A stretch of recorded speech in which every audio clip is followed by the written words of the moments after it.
All right, in this last video, I'm going to do the fourth problem of the graphing high-level rational functions, problem number 4 here. So let's jump right into it. Let's see what we've got. We've got x minus 1 cannot be factored. Let's see about that denominator there. So x minus 1, let's see, x plus 3, x minus 2 would be the factored form. Not terribly helpful because, well, nothing cancels. All right, if nothing cancels, I can immediately pop down and look at the wholes or discontinuities and say there are none. All right, x-intercept, set the numerator equal to 0 and solve. So x is equal to 1, 1 comma 0. All right, y-intercept, I'm going to make the x's equal to 0. And I'm going to actually stay with the original function for that because there's really, this is the factored form. I'm not going to say the simplified form because it's not simpler. All right, so 0 minus 1 over 0 squared plus 0 minus 6, so 1/6.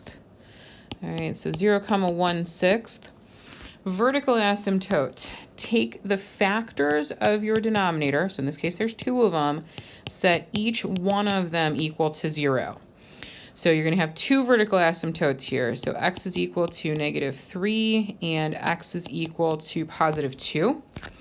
Now, do we have a horizontal asymptote, an oblique asymptote, a parabolic asymptote like number 3, or something else? So we want to look at the degrees. In this case, we have degree 1 over degree 2.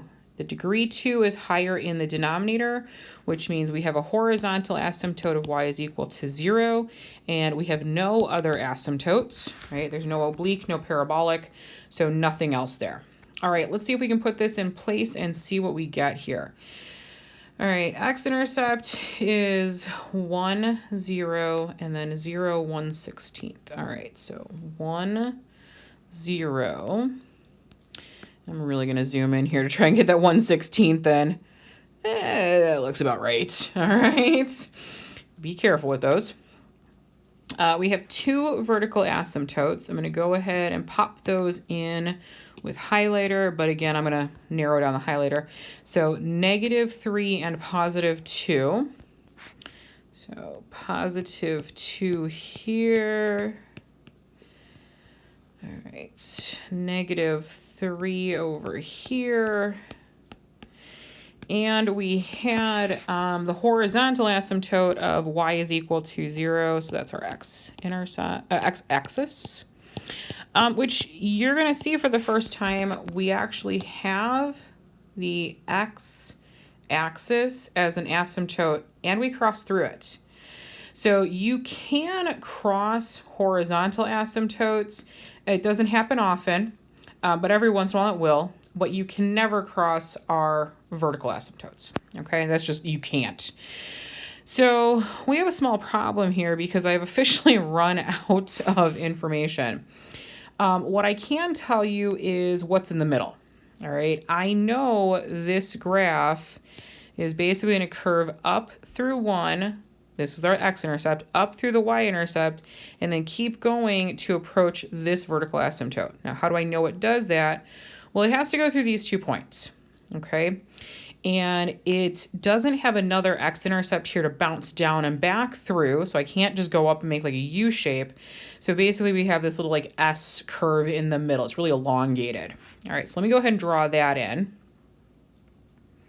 And remember, for vertical asymptotes, you approach them. Don't cross them, though. All right. As I just crossed through one of them. Let me try that again. I love the undo button. All right. So that middle section looks something like that. What we don't have is anything to the left or anything to the right. So I need some extra points here, and I actually need 2 of them. So I'm going to go ahead and work with this right side first. I have a vertical asymptote at 2, so I'm going to pick something to the right of that. I'll go ahead and pick 4. All right, let's see what happens when 4 works. Okay, so back up to the top. Let's do an extra point.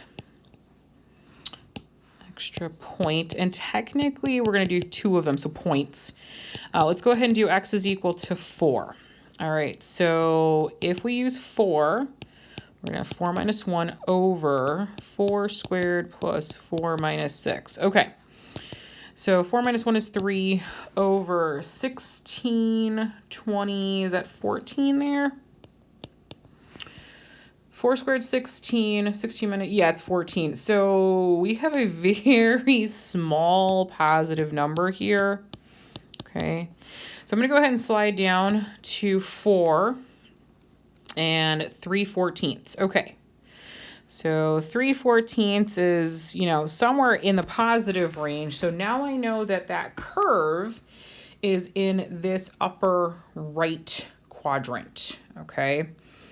I just am drawing this sketch, so come on down, curve through the point we just found, approach, a little wobble there at the end, but approach the asymptotes in either direction. Okay, so now I want to look to see what's going on this left section. I'm going to go ahead and use -4 this time and see what happens there.